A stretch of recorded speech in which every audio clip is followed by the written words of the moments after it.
السلام علیکم ورحمۃ اللہ وبرکاتہ۔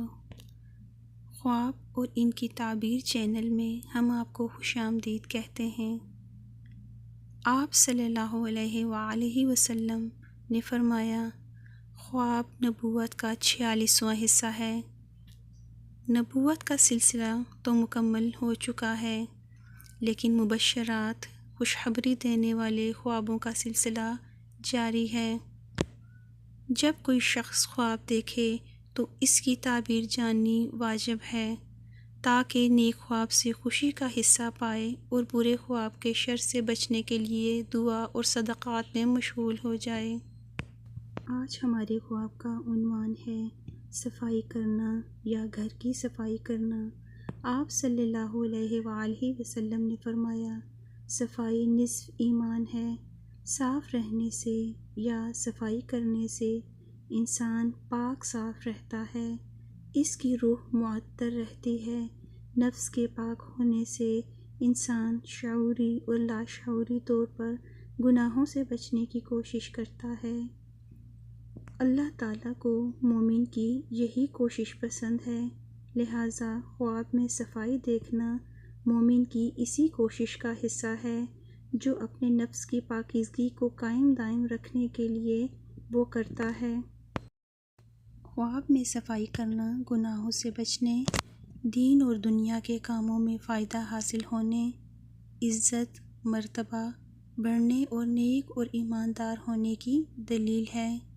خواب میں صفائی مصیبت کے ختم ہونے، مال اور دولت پانے کی نشانی ہے۔ اگر کوئی شخص دیکھے کہ وہ گھر کے حمام کی صفائی کرتا ہے تو یہ حرام مال سے بچنے کی اور گناہوں سے چھٹکارا پانے کی علامت ہے۔ اگر کوئی شخص دیکھے کہ وہ گلی یا گھر کی صفائی کرتا ہے تو یہ عزت اور مرتبہ پانے کی دلیل ہے۔ خواب میں اپنے ہی جسم کی صفائی کرنا قرض ادا ہونے کی علامت ہے، بیماری سے شفا پانے اور سفر سے واپسی کی علامت ہے، رزق حلال پانے اور گناہوں سے بچنے کی تعبیر ہے۔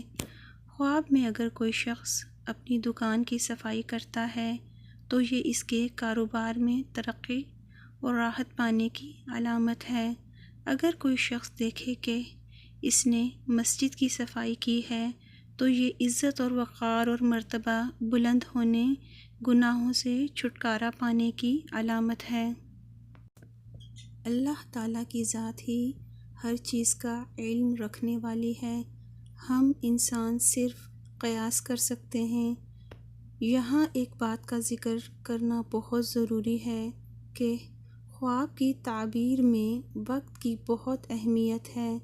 جو خواب ہم آدھی رات کو دیکھتے ہیں وہ ہمارے دن بھر کے خیالات یا شیطانی اثرات کی وجہ سے ہوتے ہیں۔ جو خواب صبح کے زیادہ قریب ہوتا ہے اس کی تعبیر عموماً 10 سے 15 روز میں ظاہر ہو جاتی ہے اور زیادہ تر اسی خواب کو سچا مانا جاتا ہے۔